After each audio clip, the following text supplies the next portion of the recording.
All right, everyone, I'm super happy to have Hamish Campbell join us today. I first met Hamish in Tokyo. I was attending a experimental sound concert at a tiny underground venue, and his friend was actually performing. So we're just like chatting outside, and it turned out that we were staying like where Hamish was living near.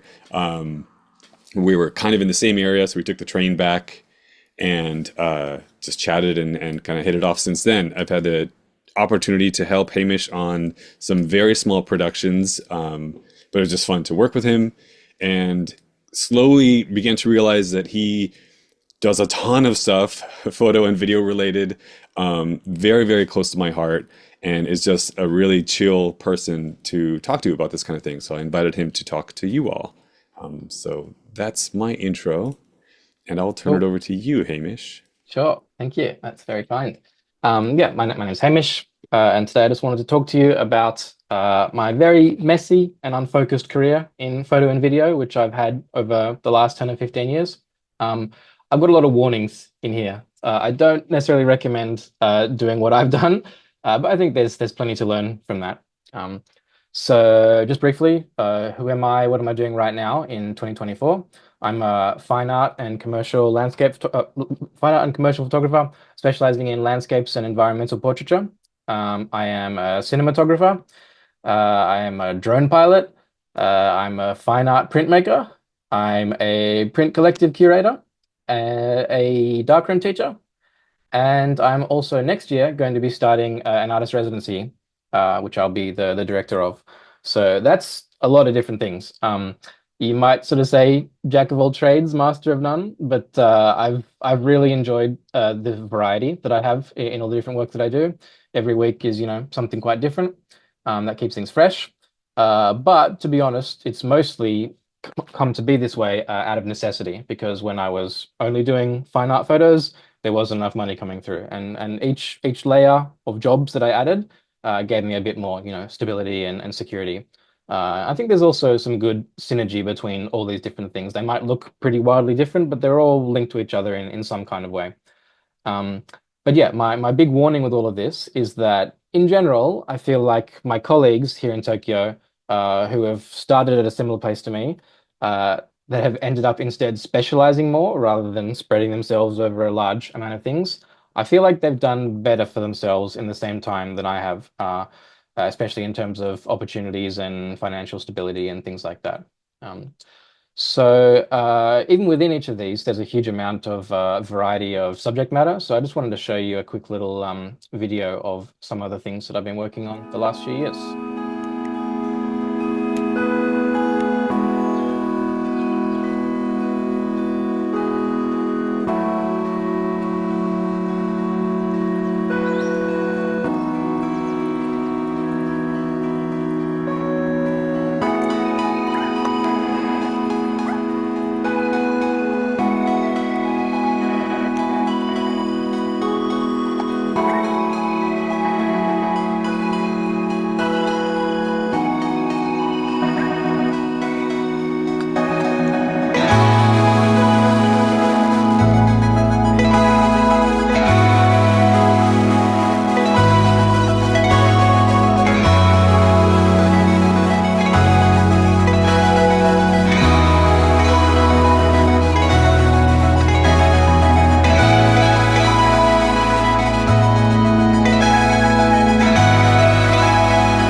So you can see there's a huge amount of variance even just within that. There's music videos, there's documentaries, there's some product stuff, there's indie film B-roll, there's tourism promotional pieces. It's all over the place. And that's just the video work. In the stills world, I've bounced around even more, a bunch of different industries and things, which I'll talk about in a little bit. Before I get too much deeper in, I just want to make the acknowledgement that I come from a very privileged white upper middle class upbringing. The biggest part of this is that it allowed me to enter the workforce debt-free, which gave me a massive safety net for failure, which is huge and not the kind of thing that a lot of people do get to benefit from.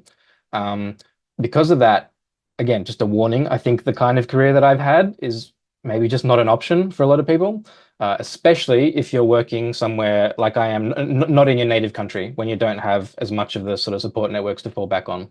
Um, but I think creative careers are really hard, and you should use every advantage that you have. So having said that, very brief history of me. I was born in '86 in Sydney, Australia. I graduated with a master's in cross-cultural communication. After that, I headed straight to Japan on the JET program, which, if you haven't heard of, is a government-run program for teaching English, usually in quite rural areas. So I was in Shiga, which is down near Kyoto. Um, After 3 years of that, I moved to Tokyo and tried to start my visual arts career. And just a year ago, I moved to Odawara, which is just outside Tokyo, where we're making some career and lifestyle changes in the next year or so. So again, just quickly, the JET program, fantastic way to get to Japan if you're interested. Not a good long-term career option. I moved there straight out of university, and yeah, I was teaching high school, English in high school there. I'd always loved photography. It was just a hobby at that time, but I spent that time because I had a lot of free time after work studying like camera technicals, things like that. I'd never had any formal training, so those few years were really important for self-study for me to kind of codify a lot of the technical skills that I'd just sort of been feeling out up until that point. Um, I traveled a lot in that time, shot a lot of photos, shot a lot of film, especially. The kind of photos that I was taking were more sort of general travel photos, some attempts at sort of some poignant environmental portraiture and moody landscapes and things like that. Both film and digital at that time. A fair bit of hike we call haikyo is abandoned places, urbex, urban exploration, that kind of thing. Um, but then after those 3 years, I moved to Tokyo to become a photographer. I will talk more in depth about that because that's obviously a big heading. But at the time, my goal was, oh, I'm going to be a fine art photographer. I'm going to be in galleries. I'm going to just sell my work and subsist on just shooting the photos I want to take and just sell those. Um, I got super lucky and I actually got a solo show really early with a gallery back in my hometown in Sydney, Australia. Um, and I'll just talk a little bit about that, about how I got that, because there were quite a few different factors. A big one was luck, was timing. The gallery had been mostly traditional painting, sketch, ceramics, those kind of things, and the curator had been looking for a photographer actively at the time. Of course, there was the privilege coming in again. My parents had actually bought a painting from her in the past, which was just an instant door opener. She was obliged to give me a polite meeting at the very least. Fortunately, she did actually like my work, but that was a massive foot in the door again from privilege. So there was also the prestige of film photography rather than video. She was like really nervous. She'd been meeting a lot of digital photographers and had this real like I guess conservative fine art perception that film photography was real photography and digital photography wasn't. So she felt a lot safer to take me on, that I had a large body of work in film already, and she could bill me as this more traditional medium. She even this photo, for example, is this was a mistake. This was I rolled the film too far and shot to the end of the roll, and it damaged the film. But she loved shots like this because it really put in your face that, oh, this is like a real physical traditional thing. It's not just pixels kind of thing. And she even had me. I don't know if you know there's a kind of famous the V marks on Hasselblad film frames. People put them back in now with like filters on Instagram, but she also had me like cropping to include the frame lines to show, hey, look, this is a real physical piece of film. It's not just the same as digital. So the prestige of that film was a big helpful thing. And the last thing I'd say is what I call the exotic bump, which is you might have seen the famous meme online, which is that, this place anywhere, no one cares. But same thing in Japan, and people go crazy for it. It And gets me every time. it's absolutely a real thing, right? So, I mean, I feel like if I'd taken identical style of photos, but of Australian subjects, I might not have gotten that first show. Because Japan really is like intriguing to the Western imagination, and that helped.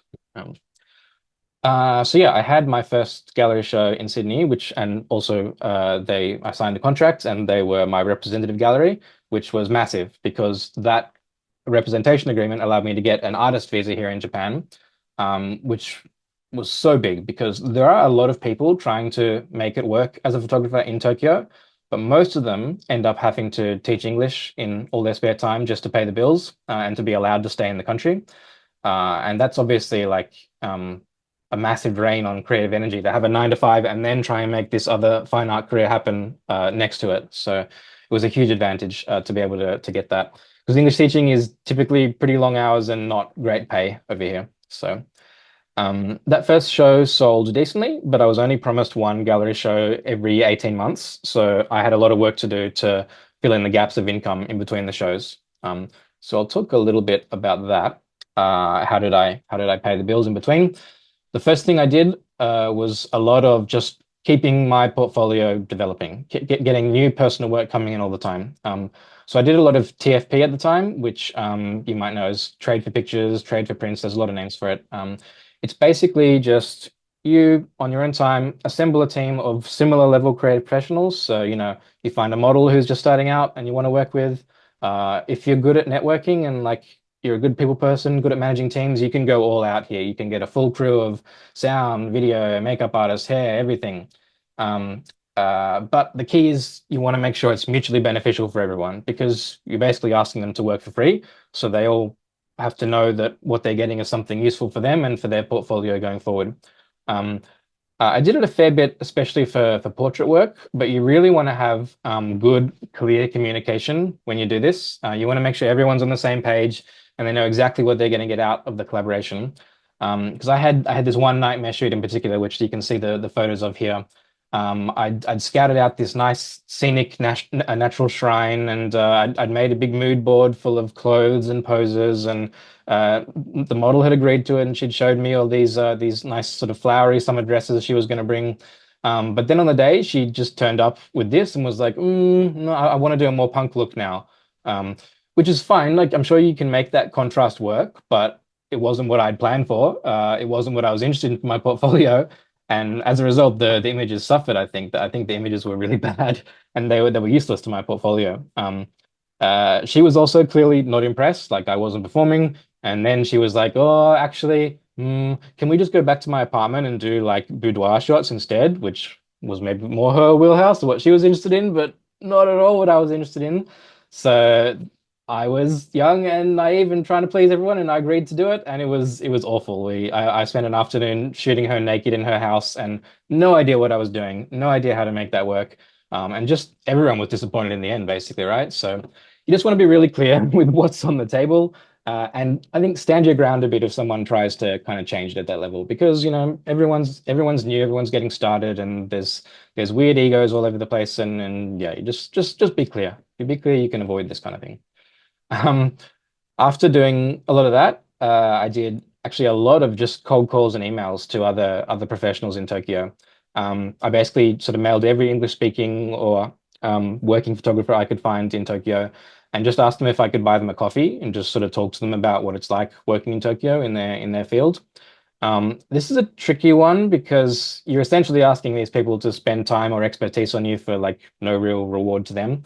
Um, so it's hard for me to recommend it right away. And I would say, especially if you're not trying to start a career in a foreign country, max out your own network that you already have first. Like see if you've got an uncle who knows someone who can help you with whatever, try all those connections first before you do something like this. But it was useful for me in the end. I'd say only about 10% of the people who I contacted even responded to me, which is fine. About 50% of those people were friendly, the other 50% were openly hostile. They would say things like, "We don't want to give away our trade secrets to the competition," kind of thing.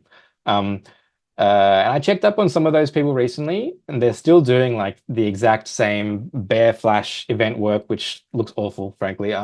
They don't seem to have improved their skills or progressed their career at all in the past 10 years.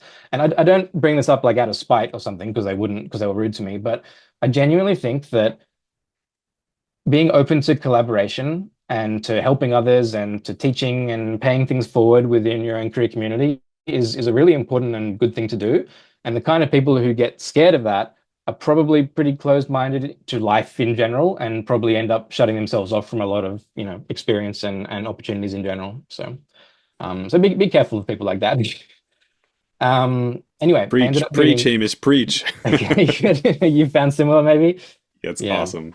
Mm. So yeah, I ended up meeting almost all the people who responded to me, and almost all of those got me work of some kind eventually. One of them is even still a close friend and a colleague today. The type of work that they gave me was mostly assisting.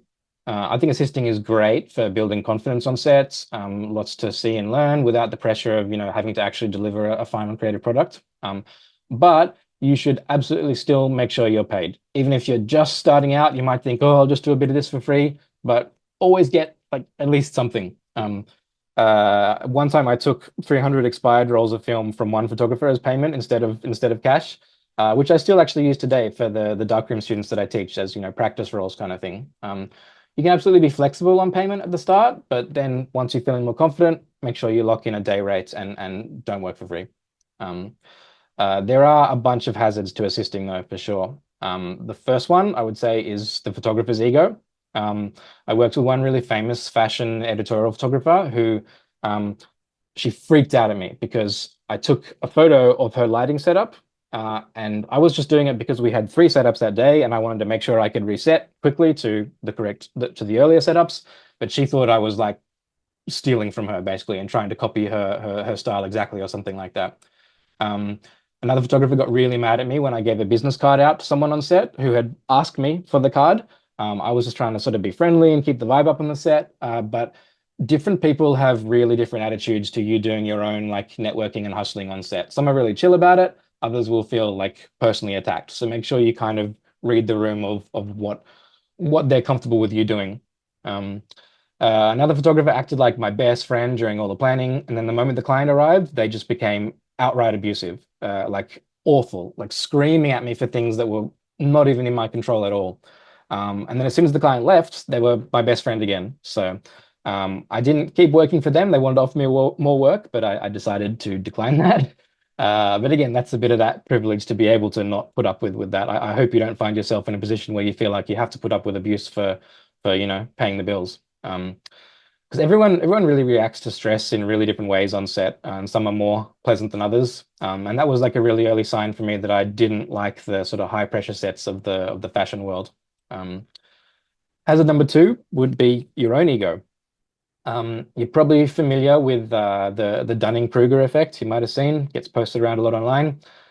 It says that basically a beginner who gets a little bit of experience tends to massively overestimate what their actual experience or skill level is, until eventually they sort of realize how much they don't know, and finally sort of settle into a more real understanding later on.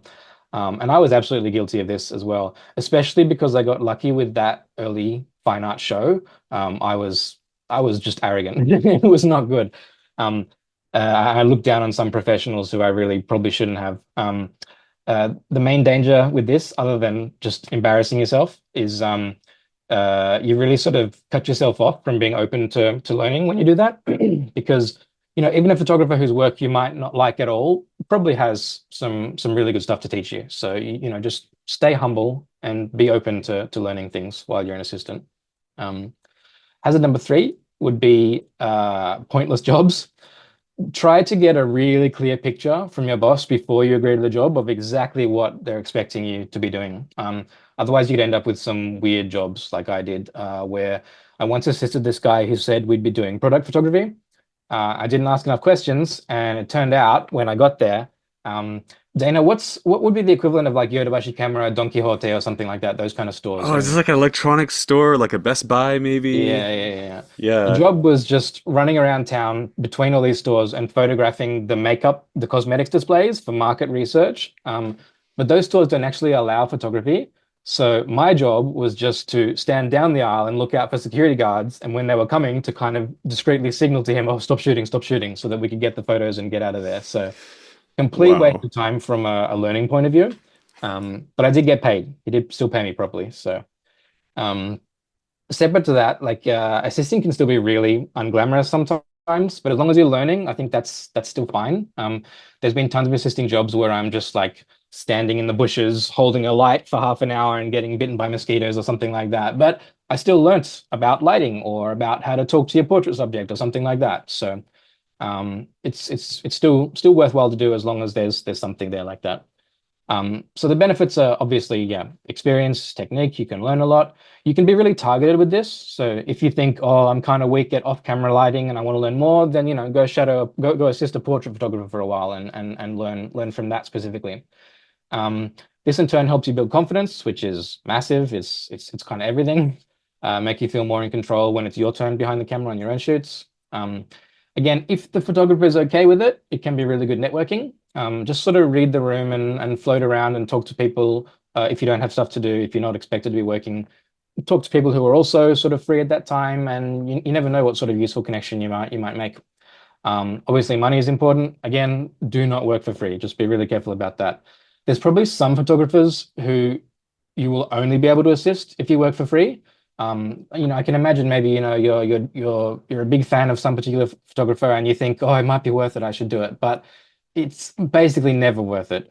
If they are not willing to even pay you some token amount, they're not going to respect you. They're not going to respect your time. They're probably not going to be trying to help you to learn anything. They're just going to be using you for the labor, and that's it. And just don't do it. Um, the last big benefit would be for your CV. I think you should be really like fast and loose with this. Did a photographer tell you to just move a light stand? Congratulations, you've now done both gaffer and grip work before. Did you dump the SD card? You're now an experienced digital tech. Did you change a lens on a video camera? You've done first AC work before now. So don't lie about these things outright, but you should absolutely name drop them and mention them as things that you can do if it helps secure another job or just make your boss feel like more confident that you've got a sort of a good broad range of skills. So that's a lot about assisting. I've got a bit more actually. I want to talk about what makes a good assistant in my mind. The number one thing, as I mentioned before, I think is just confidence. You just want to be confident to make your main photographer feel confident as well, to then make the client feel confident that like good work is happening. Even if everything's falling apart, if you can have a veil of confidence, people will still feel okay and things will will be fine. You don't want the photographer to feel like they have to babysit you while also trying to keep the client happy. But even if they ask you to do something you don't know how to do, just ask for clarification quickly and confidently in an upbeat way, and it'll be fine. Don't freak out that you're inexperienced about something. That's normal. Similarly, you should be ready to kind of change role or tasks on the fly. I think a good flexible kit to bring is stuff like gaffer tape, scissors, zip ties, a multi-tool, band-aids, painkillers, maybe some sweets or breath mints, something like that. And then you've just got like this magic pack that can do anything whenever some weird situation arises. But at the same time, if the photographer if the shoot's running long, he's just like, oh, just go charge my parking meter. Just be humble and be ready to go and do stuff like that as well. Like that's important too. Um, Being friendly sounds very simple, but again, on the stress of some sets, some personality types just kind of can't handle it. They just can't keep that going. So maybe your photographer is not handling like curveballs from the client or something. It's important that you're staying that baseline sort of friendly glue that can kind of keep everything smoothed over and keep moving. And your photographer will love you for that. It'll really cover the gaps for them. The last thing is super easy. Just by existing, you do a lot of the job. There's been a lot of shoots where I haven't needed to do anything technical at all. I've just needed to be a physical presence there on the photographer's side so that they sort of feel a bit bolstered. Especially some sets, the client will bring like a whole entourage and it's quite intimidating. Like you're sitting there trying to do creative work while there's like 10 people watching. Just having another person on the side there on your team is massive for some people. It's quite surprising. Even like really famous photographers or really highly skilled photographers, well along in their career, they a lot of them can have like big confidence issues. So just having you there as the stability is a big help at any time. Um, that was a lot about assisting. I'm sorry, it may not even be relevant to you, but does anybody have any questions about assisting specifically before I move on? All good.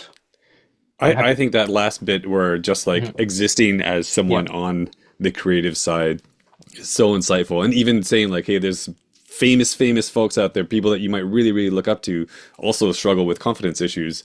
That's massive. That's wild to know and to realize that they're just people with their own kind of faults and skills, and Yeah. you can Yeah. just be a help by being a buddy, basically. Yeah. I think for a lot of photographers, that sort of imposter syndrome and confidence issues, they just never go away. And I think if it does go away, it's probably a problem. I'm sure some people can make amazing work while being super arrogant and on top of everything. That exists too, but I think it's far more common that anxiety is always there somewhere, and you just got to be aware of it and know ways to deal with it. So. mm. Cool. So yeah, I did a lot of assisting. I think assisting is great. I still do a small amount of it today, but now I'll only do it for like photographers who I know I like working with or I know they pay properly. But in addition to that assisting work, I did a lot of just applying directly for jobs that I found online through various websites and postings. Um, these days, most of this is gig websites, unfortunately, which you obviously need to be really careful with. A lot of the rates have really gone to hell thanks to gig websites, and there's some pretty abusive practices on them. But you can still sometimes find good work there. And for me, the biggest benefit of this was that it just allowed me to bounce around all corners of the industry and try out so many different things and get a lot of experience. And mainly, it helped me figure out what I didn't like doing. Um, so I tried a bit of everything. I tried some fashion editorial. As I mentioned, I did not like the high pressure environment on a lot of the sets. And I really hated art directors. A good art director sort of can really set the tone and direction of a shoot, but a bad one is really, it's they just sort of nitpick unconstructively and make the product worse overall just so they can kind of justify their role of being there. Editorial had pretty similar issues, I found. But if you want to like schmooze with celebrities and stuff, editorial is great for that, especially if you live in a big market, a big city like Tokyo. There's a lot of really cool work there. And I sometimes still like to assist my editorial specialist friends because you get to meet celebrities and stuff. So um, corporate work is typically really good rates. They do pay properly generally. Um, but it's kind of boring, I find, or even a bit soul crushing because you're just shooting a bunch of like finance people, people in suits. The shoots don't usually have a lot of room for creative expression because you're trying to please someone's ego within like corporate branding limitations. So yeah, there's often not a lot of messing around and fun you can have there while working. Um, Product photography also found very boring, but if you get a really successful client, by which I mean their product does well and they have a lot of new products and you got on well with them, that can be an amazing like consistent income stream if you are their guy that they come to do every new product launch kind of thing. Um, there's also stock photography, which has mostly been killed by AI. But I think it's always good to keep your like archive like in good curated order because you never know when you could get an email from someone like, oh, I need just some B-roll of this kind of thing, especially within video. Um, and I sold mainly sort of drone stock of Tokyo scenes by doing this, just pulling stuff out of my archive that I'd already shot, not shooting stuff for a specific thing. Um, but do try to find out what the usage is before you price it because there was one time I'm pretty sure I sold something really cheap and that ended up being used as like 4K smart TV screensaver kind of thing for a big company, which I'm sure I could have charged a lot more money for. So just careful with that. Bridal or couples or family stuff. Bridal is terrifying. Bridal and wedding, it's way too high stress for me. I cannot do it. Couples portraiture is a bit better because you've got a bit more sort of time and patience, and presumably the couples sort of come to you because they like your look, kind of thing. So you just sort of take your time, work with them, get something cool. Um, but weddings, yeah, they're a whole different game. You really need to be like on the ball at max performance for like hours in a row. I couldn't dream of doing proper wedding stuff now. Some people would kill me for lumping in like family and pets in here, but at least at the level that I operated within this corner, they're all about the same, I find. Obviously, a highly specialized wedding photographer is an incredibly highly skilled, very specific thing. I didn't get into that. But yeah, they've all got their own, skill ceilings and everything. Um, Events, if you're like a sort of bubbly party person, which I'm not, it can be really fun, really good, really easy. They can be really consistent work too, but there are a lot of people in this space who are looking for free work or work by exposure or work by paying you drinks or something like that. So just be careful of that. Um, Press stuff. Again, you can get into some really interesting rooms with interesting people by doing this, but it's hard to get as a generalist this kind of work because typically, press will have their own staff photographers or preferred photographers who they're going to keep going to for this kind of thing. Um, Real estate is an interesting one. This can be incredibly lucrative, especially if you can bundle in like some video and drone stuff with it as well. This has also a massive spectrum of where it operates at. It's got sort of low tier jobs like I did here, which uh, sort of just traveling around the countryside, looking at all these different properties and just shooting like 10 properties a day kind of thing. I got a year's worth of wages just by doing that for 10 days work kind of thing. And it's all like, look at it, it's not very pretty. It's super simple, these basic things. Or you can have the high-end architectural stuff, which is very different, obviously. Tourism and promotional is where I had the most fun. It's great because, again, you see different stuff all the time. You get to travel. Traveling means you probably have good autonomy because you don't really have a team following you and telling you to do things. It's too expensive for that. And you just sort of just show up and just make things look the best that you can. So I really liked like tourism and stuff. The main thing I want to say here with all this, and probably the most important part of the whole talk, is that um, I've enjoyed doing this stuff as a generalist like this, trying out all these different things, but I do not recommend it, or I do not recommend staying in this generalist stage to most people.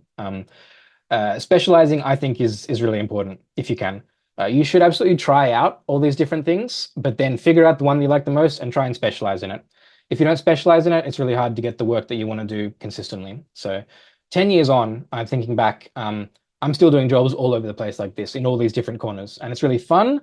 But when I compare it to my peers and colleagues who specialized, they have way more experience than me and are better at doing their thing than I am at any of one of my things.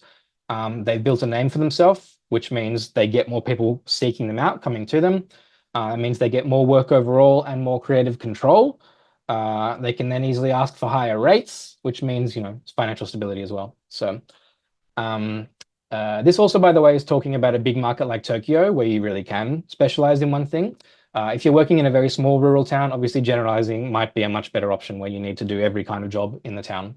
Um, just quickly though, if you find yourself stuck in a bit of a generalist rut like I have, it's really important. You just got to do a lot more hustling. You've got to keep irons in the fire. You've got to keep reaching out to people like permanently to try and find that extra work, which is less of an issue if you specialize. More people will come to you if you do that. So I should move on. So while I was doing that kind of work all over the place, preparing for my next solo show, I was also doing some private commissions, and this is the dream, I think. This is a private commission I shot for someone in the bush in Australia on his property, and it's my style of moody landscape that I like to do. And he came to me because he wanted that.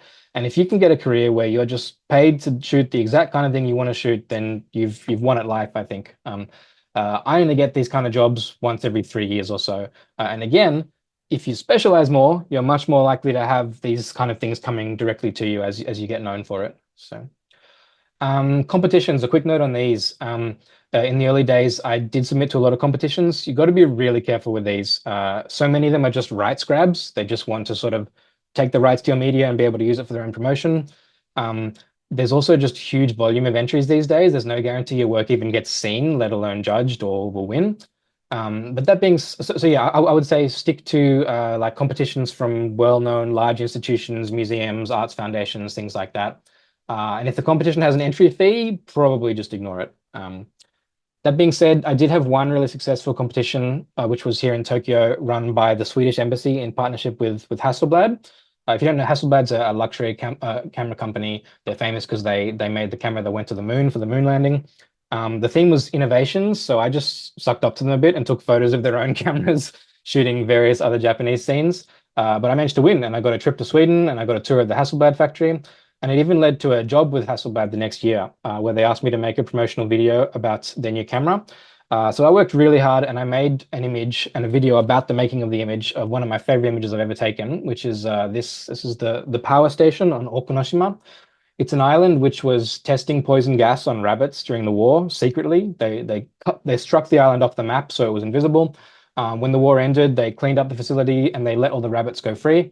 And the rabbits now just run wild on the island in these like World War II ruins. It's a bit hard to see here, but yeah, all those little dots are actually like just tons of rabbits running around all over the place. It's a really, really interesting place. So when I pitched this shot and this commercial to them, it was my first time working with a big company, let alone a company that I was like really a fan of. But unfortunately, that made me pretty naive and desperate. And at the pitch meeting, which I thought was just like an informal, friendly meeting, they asked me for a quote on the spot. I was not ready to give a quote, and I pathetically, massively underquoted, and they instantly agreed to it. So by the end of the whole project, I made no money, basically. I covered my costs, I covered the videography costs of the friend who made the video. But I was still really excited because I just made a commercial for Hasselblad, and I thought surely that means like some cool new works coming my way, good connections, ongoing relationship with the company. But no, that didn't happen. No work came as a result of it, and Hasselblad actually had to shut down in Tokyo for a few years because they had some financial troubles here. So, if you do happen to get like your dream client early on in your career, just play it cool, quote them what you're worth. They'll respect you a lot more for quoting properly as well. So just be careful of that. I'm going to skip through this a bit. My second solo show was about a an abandoned property that had these 100-year-old glass plate negatives inside it. So you could see like the house being built. This was the house. This is a scan of the glass plate. 100 years ago, the house being built, his neighbors, that's him there with his pet monkey. Portraits of the workers as they built the house. You could see that's his wedding day. So I took some of these images as well as my own images of the site now and combined them together into a project. I guess this, the old photo here is taken in the exact same place as the photo I took here. I was able to locate since they were all photos around the house, I was able to locate a lot of the same locations for them and put them together. This photo in particular picked up a lot of steam online and it started getting passed around as the first ever selfie, which is a massive lie. That's completely not true. It was hundreds of years before then. But it got shared everywhere. I got interviewed by a bunch of publications about the project. All the reporting was full of lies or exaggerations. Like none of the reports were accurate at all about the project. But this just kind of snowballed. And then eventually this photo somehow got added to it, which I'd never even seen before. It's actually an entirely different man, entirely different woman, a different camera, like same time period, sure, but unrelated photo to my project. And it started getting attributed to me and spreading massively. Again, you'd think maybe this means some work, but no work as a result. Instead, all I got was tons of hate mail, actually. I got so many people mailing me like furious that some white guy had this special Japanese cultural treasure. And again, I'd never seen the photo in my life before. They were all telling me I have to return it, but I don't know who I'm supposed to return it to. It is true I took those other negatives from that side, but they were all being destroyed. They were sitting there in rain and mud, and I think I did a good thing by sort of archiving and preserving them. But again, this whole experience did just show me that I do not have the thick skin that is necessary for like a lot of negative attention. So, I mean, this project isn't even a controversial project in any way. So if you think you're going to do something like a bit more edgy subject matter, and if it's going to get any kind of reach, just like be aware, like a storm could be coming, and you need to be a certain kind of personality type to deal with that. So. At the same time as all this going on, that show didn't sell as well as the first show, so I decided to add video and drone to my package that I was offering clients. Video is really expected for generalists these days. It's not fair. They're very different jobs, they're very different skill sets, but especially at the lower budget levels, clients won't respect that. They'll often expect you to be able to do both those things. And actually, the most financially successful I've ever been was a couple years when drones were still really new, and I had a niche there, and I guess a specialty, right? That those few years were really, really good for me.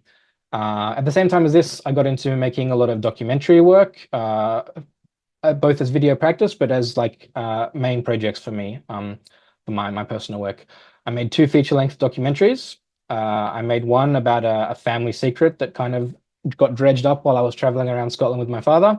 And I made another one about this samurai festival, which helps people recover from the disaster in Japan. You might know 15 years ago. Um, I also made a bunch of small documentary portraits at the time. Just got a lot more into video in general. While working on my third solo show, which was about a remote island called Algashima. It's this really remote place where only about 150 people live on the rim of this double caldera. There's like a volcano inside a volcano. It's this really unique, rugged place. Really beautiful, sort of, yeah, rugged landscapes. I shot it all on film, developed the film myself, printed the photos myself in the darkroom. Um, and I thought it was the best work I had ever done, but it sold really poorly. You know, that's probably 90% on me, but the gallery market definitely was down in Australia at the time as well. But unfortunately, all those things together saw the gallery started to try to give me a new contract, which would see them taking commission on commercial work that I did in Japan, like completely unrelated to them in Australia. So pretty quickly that resulted in me breaking ties with the gallery because I thought they were massively overreaching. And it sort of soured me a lot on the fine art world in general. Um, I'd get into it more if we had more time, but I think just as I grew up a bit and as I became a bit more political as well, that whole side of the world just felt a bit less attractive to me. So I actually no longer have gallery representation, and I'm not super actively seeking exhibitions anymore. This was also around the time of Corona. It made everything worse. A lot of photo and video work dried up. Um, Most of my drone work at the time, which was lucrative for me, was for foreign production companies who no longer could come into the country anymore. So that was just gone. But fortunately, a few years earlier, to save costs on my own digital exhibitions, I'd started printing for myself. I bought a nice large format printer, and I just threw up a Squarespace website to start offering printing for others. And that was Print Tokyo. And this is now basically my 9 to 5 day job. It's been incredible the number of other photographers, other illustrators who want to have good gallery quality work for their own web stores or their own exhibitions. And since I'd had a stint in fine art myself, I was able to kind of guide people a lot more who were doing their first exhibitions. At the same time, we also threw up Harugo no Mayu, is a fine art print collective that I do with sort of Japanese pop art. I get Japanese illustrators to produce original works for us, which I print on washi, and we ship them all around the world. I get to use like my photo and video skills to make the promotional materials for it as well, so it all kind of synergizes together still. So yeah, right now I'm doing a bit of everything. Since Corona, I do a lot less photo, video, drone work, but there's still a little bit there. The printing is basically, like I say, my solo income now. It's just a day job, and I plan my other shoots around it. Um, I've really enjoyed through the printing collaborating with other artists, so much so that that's why I mentioned my wife and I have moved just out of Tokyo to Odawara, where we're actually building an artist residency where we hope other artists will come in to stay with us and yeah, collaborate, print together, work together, make work together. And that's what my life's going to look like going forward from here. So looking back on all of that, I'm sorry for racing through things at the end there. Um, if I were to sort of ask myself, if I go back 10 years, would I do anything differently? I think the answer is that I probably should, but I don't think I would. Um, I'm in like a really comfortable spot now where all those different revenue streams work together well. I'm able to turn down some of those nightmare or sketchy jobs that I would have felt pressure to take in the past. And the biggest new plus is just that I get to collaborate a lot with other artists, which is something I realized through the printing that I really love doing. Um, I'm not sure when it happened, but I think it's a good sign of like positive change in me as a person. When I think back to that very first solo show, I wasn't printing my own work at the time, and I had a professional printer do it for me. She was also a fine art photographer herself, and I remember when I met her, looking at her and thinking, "Wow, I guess you couldn't make it, huh?" And that's like such a disgusting and arrogant thought to have had. I'm so ashamed of that these days. Not the least, I'm not just saying that because I'm now in the same position, right? I've basically quit fine art, couldn't make it work, and I'm doing printing for other people now. I'm genuinely really happy to keep working on smaller personal projects in the background while I pay the bills with this variety of things, and collaborating with lots of other artists at the same time to make their visions come true. I think it's really dangerous to try and judge success by one metric that you set for yourself many years ago. In my case, that fine art metric. I'm much happier with the direction my life's taken now. Quite actively out of love with the whole fine art world. But I can fully see how this might just look like a cope because I couldn't climb that ladder myself. I do understand that. Um, But I wouldn't be in this position now without having done that bouncing around the many different industries and generalizing my skills. So I'm really thankful that it's worked out the way that it has. Um, that said, all of this fits my own unique situation and 10 years of examining the kind of person I am, the kind of person I became, the kind of work I like doing, the kind of work that I'm actually capable of confidently doing, the kind of stresses that I can personally put up with, or the kind of stresses that freak me out. Um, and of course, all of that tempered again by the privilege that I have to be a bit more choosy with some of these things. So while I really love the place that I've come to, I don't personally recommend this more generalist path to anyone else. I do highly encourage that people newly entering the industry try to, stick your fingers in a lot of pies, but then be decisive about what you do like and then drill down more in that area because I think the benefits of specialization are much more numerous and safer than trying to be a generalist. So, I think stay humble, collaborate generously, be kind to others, and hustle your way into lots of different experiences, but find what you're passionate about and give that direction your best shot. That's my advice. So, thank you for listening to all of that. I did kind of rapid fire through it, but hopefully it was clear or useful in some way. Yeah. Any questions? Yeah, thank you, Hamish. That was incredible. Yeah, anyone? I have a few questions, but I want to make sure that Alexis and Maddie, you have the opportunity to jump in before we lose Hamish for out of time. So yeah, do either of you two have any questions for Hamish? I do not, but I do appreciate having you give us the time and are willing to meet with us to discuss these things. Sure, you're very welcome. I hope some of it ends up being applicable to whatever you do going forward. I hope there's maybe some of my mistakes will warn you away from from paths not to take, at least. I had a question. What cameras did you use? Sure, yeah. I don't have a picture of them right here, unfortunately, but I used a huge variety of stuff. In those early stages, sort of 2009, 2012, when I was doing where are we? Those first sort of travel photos, that was mostly on the Olympus Micro Four Thirds digital setup, as well as yeah, my film Hasselblad. So that's, ooh, sorry, I talked way too much. These photos, yeah. Yeah, digital Olympus, film Hasselblad for a mix of those. Eventually, somewhere in the mid 2010s, I swapped from Olympus to Sony and used that for the digital work. But I'm still using that film Hasselblad today. I really love that camera. It's my favorite camera. That's this camera here, actually. Yeah, the film Hasselblad. Okay, thank you. Sure. Hamish, I had a question that I kind of spun the other way in my brain. I was going to ask you to, like, if you had any like red flags when someone proposed working with you or hiring you, if there were any red flags that popped up, but I'm like, that's kind of negative. For you personally, what are green flags? Like when someone's pitching a collab or wanting to hire you, what are some things that you're like, ooh, yeah, this sounds like something I want to pursue? Yeah. The biggest thing would be that they have a really clear vision already of what they want. Like if they come to you with like a mood board already or something, and not just, oh, I kind of want to make this thing a bit like this, and they can't really articulate it very well. Like if they've clearly already put the thought in and linked to that, if they specifically can say why they've come to you, then that's a really good sign. Like if they reference a specific photo of yours, even like, oh, I really like how you did this and think it would be great here. Like th those times when you've been sought out specifically, a really good sign usually, and not just like, oh, we need this work done. Here's a photographer kind of thing. Yeah, really feels good to be wanted specifically for your style or your taste or something like that. So, mhm. I had another question. um, and again, it started from a negative perspective and then I flipped it to a positive. I was going to ask you, like, what do you find hard about being a foreigner and working here? But then could we flip it? Do you feel being a foreigner, what's gone positively for you here in Tokyo? Like, what's Yeah.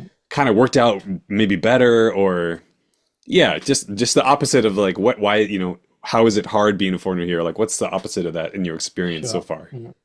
Well, yeah, that's what you've done there is exactly what I've had to do is, I arrived and I was essentially, if I was just trying to be a photographer in the regular Tokyo market, I was competing with a Tokyo-sized city worth of other native photographers who can speak the language better than me, who are more attuned culturally, that's a massive disadvantage. So I did exactly what you did with the question, and I flipped it, and instead have found, especially most of my photo and video work, to be try to target clients who are also immigrants here or foreign companies coming in and who appreciate.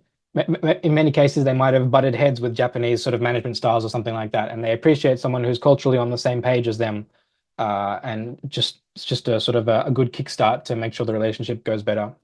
Same with the printing. I mean, there's tons of printers here in Tokyo, but a lot of the foreign artists, even if they speak good Japanese and could go to a Japanese printer, they just like to be culturally on the same page as someone else. So I've tried to use that bubble a bit, I guess, to find work that I might be more suited to. And wait, how are we doing on time? Oh, I gotta let you go soon. Have you now, because to sorry, put this into words. I often recommend to students, like, yeah, go contact the people that you look up to or the people in the industry and offer to buy them coffee and pick their brain for a bit. Just going back to that bit. And I always recommend that. And then chatting to you about this presentation and hearing like what you had to say about your experience there, I realized like, oh yeah, I could see how maybe some people who are a little bit more closed-minded might not receive that very well. And ultimately maybe those are people that like you don't want to work with anyways down the line. But all that being said, has that started coming to you now? Like have people been contacting you and like wanting to pick your brain? I guess that's what I'm doing here. A little bit, not a lot. I mean, yeah, I mean, I guess I have only been deep in this career for sort of 12 years. I hope I'll still be doing it for another 20 at least.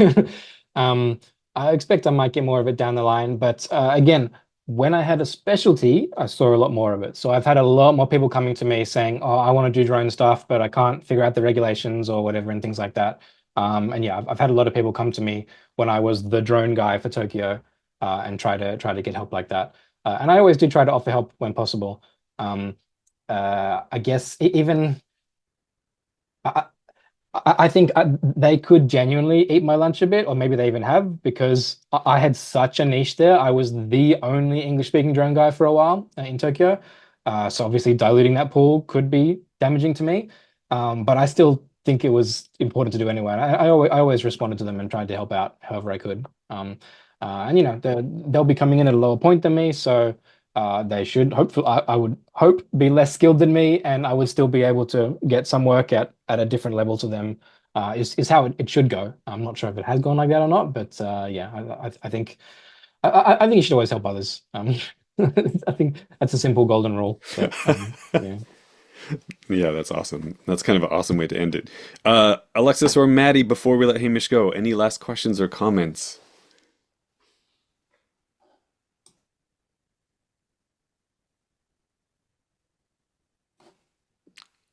I do not have any more questions. Thank you, Hamish. You're very welcome. Thank you. Sure. Cool. Yes. Thank you very much, Hamish. And thanks for everybody who's going to end up watching this video. Links to your Instagram and to your website are on the profile page in our Visiting Artists module. So please check that out. Thank you again, Alexis and Maddie, for joining us live. I hope you two have a great day. And Hamish, seriously, thank you. This is awesome. It's incredible to see all of this stuff is amazing. All right. All right. Thank you very much. Take care, everyone. Okay. Bye-bye. Bye.